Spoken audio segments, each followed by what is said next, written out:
Hello दोस्तों, good morning. My name is Lokesh Rathore and I currently working in Alpha Academy for Physics faculty. Please like, share and subscribe my YouTube channel Lokesh Rathore lectures. आज हम पढ़ेंगे coulomb का नियम। ठीक है दोस्तों, आज हम पढ़ेंगे कूलाम का नियम। तो हम शुरू करते हैं। इसके पहले यदि आपको मेरा वीडियो अच्छा लगे तो प्लीज़ मेरे YouTube channel Lokesh Rathore lectures को लाइक, शेयर एंड सब्सक्राइब ज़रूर कर दें। ठीक है दोस्तों, थैंक यू। हेलो दोस्तों, लोकेश राठौर लेक्चर्स में आपका स्वागत है। आज हम पढ़ेंगे कूलाम का नियम। ठीक है, यदि आपको मेरे प्रीवियस लेक्चर पसंद आए हों तो प्लीज़ मेरे YouTube channel Lokesh Rathore lectures को लाइक, शेयर एंड सब्सक्राइब ज़रूर कर दें। ठीक है दोस्तों, तो आज हम पढ़ेंगे क्लास 12th का फिजिक्स का नया टॉपिक जिसका नाम है कूलाम का नियम। उसके बारे में हम कुछ बातें जान लेते हैं। कूलाम का नियम दोस्तों आपको पता होगा, सजातीय आवेशों में प्रतिकर्षण होता है एवं विजातीय आवेशों में आकर्षण होता है। ठीक है, तो ये किस प्रकार से होता है? जैसे सजातीय आवेशों में प्रतिकर्षण होता है और विजातीय आवेशों में आकर्षण होता है, तो इन दोनों कंडीशन में इनके बीच एक बल कार्य करता है। ठीक है, जिसे स्थिर विद्युत बल के नाम से जाना जाता है। ठीक है, तो इसी पर आधारित सन 1785 में फ्रांसीसी भौतिक शास्त्री चार्ल्स ऑगस्टिन कूलाम ने एक नियम प्रतिपादित किया जिसका नाम है कूलाम का नियम। ठीक है, इन्होंने क्या किया, दोनों आवेशों के मध्य लगने वाले बल पर रिसर्च किया और उनके बारे में एक नियम प्रतिपादित किया। ठीक है दोस्तों, उम्मीद करता हूँ इतना समझ में आ रहा होगा आपको। उसके बारे में एक डेरिवेशन है, उसको आज हम सॉल्व करेंगे। ठीक है, अच्छे से देखना, बहुत अच्छे से समझाऊंगा, नई मेथड से समझाऊंगा। ठीक है दोस्तों, प्लीज़ मेरे चैनल को लाइक, शेयर एंड सब्सक्राइब ज़रूर कर दें यदि आपको मेरा वीडियो अच्छा लगे तो। ठीक है दोस्तों, देखो दोस्तों, हमने माना दो आवेश लिए। पहला आवेश Q1, दूसरा आवेश Q2। ये दोनों आवेश एक दूसरे से अल्प दूरी पर रखे हुए हैं। कितनी दूरी पर रखे हुए हैं? अल्प दूरी पर रखे हुए हैं, जिसे हमने मान लिया R। हमने माना कि स्मॉल r दूरी पर ये दोनों आवेश एक दूसरे से स्मॉल r दूरी पर रखे हुए हैं। ये हमने माना ये एक प्रथम आवेश है। ठीक है, ये कौन सा आवेश है? प्रथम आवेश है। इसे हमने माना ये द्वितीय आवेश है, यह दूसरा आवेश है। ठीक है दोस्तों, ध्यान से देखना।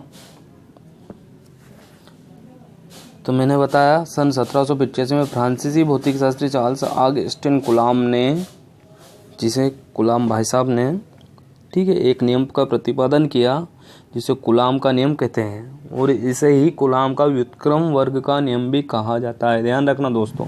अब इन दोनों आवेशों के बीच में एक बल कार्य करता है, उसे हम लिख सकते हैं एफ कूलाम। क्या लिख सकते हैं? F coulomb. ठीक है दोस्तों, हम मानते हैं कि उस बल का नाम है एफ कूलाम। तो इस बल पर आधारित एक डेरिवेशन है जिसे हम सोल्व करते हैं। देखना दोस्तों, यह नियम क्या कहता है। तो कूलाम के नियम के अनुसार, देखना दोस्तों, कूलाम के नियम के अनुसार,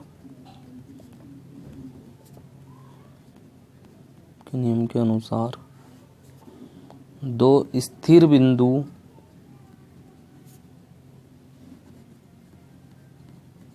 बिंदु आवेशों, इन्हें क्या मान लिया हमने? दो स्थिर बिंदु आवेश है, ठीक है, के मध्य लगने वाला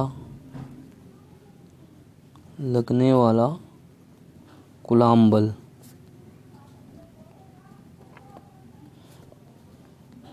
यह जो नियम है, ये दो स्थिर बिंदु आवेशों के मध्य लगने वाला कूलाम बल पर प्रतिपादित होता है। इसे हमने मान लिया कैपिटल एफ।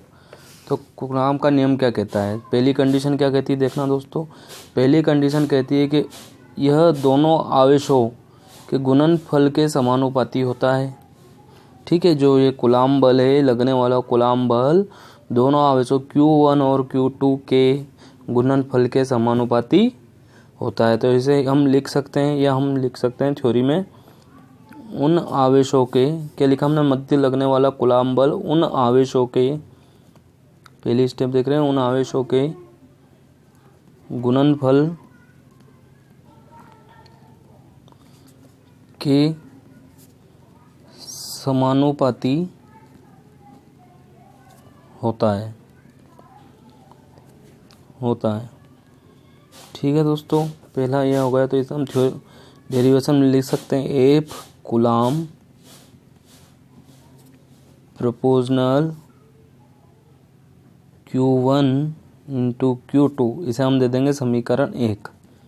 ठीक है दोस्तों, उम्मीद करता हूँ इतना समझ में आया होगा। दूसरी स्टेप देखते हैं हम कि यह कूलाम बल दोनों आवेशों के मध्य की दूरी r के वर्ग के व्युत्क्रमानुपाती होता है। तो देखो, आवेशों के मध्य की दूरी r के वर्ग के व्युत्क्रमानुपाती होता है।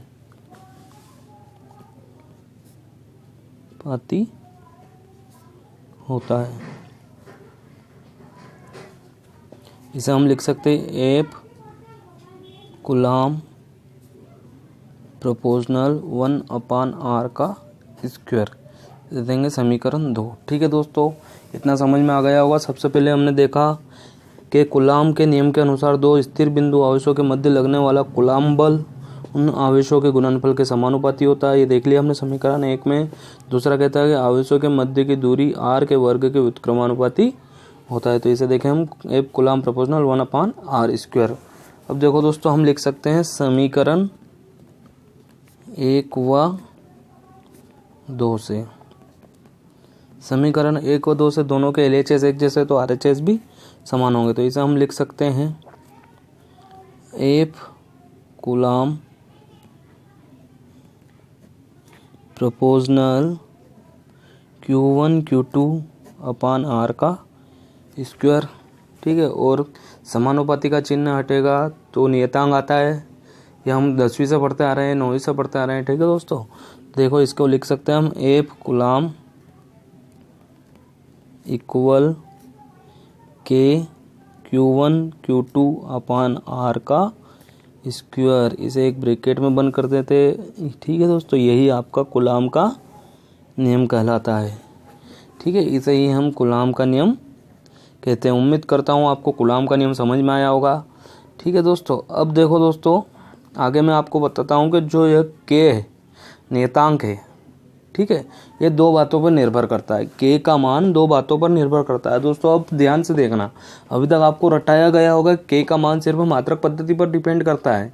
मैं आपको बता रहा हूँ के का मान माध्यम पर भी डिपेंड करता है। ठीक है दोस्तों, के का मान माध्यम पर भी डिपेंड करता है। ठीक है, इसलिए इसे ध्यान से देखना।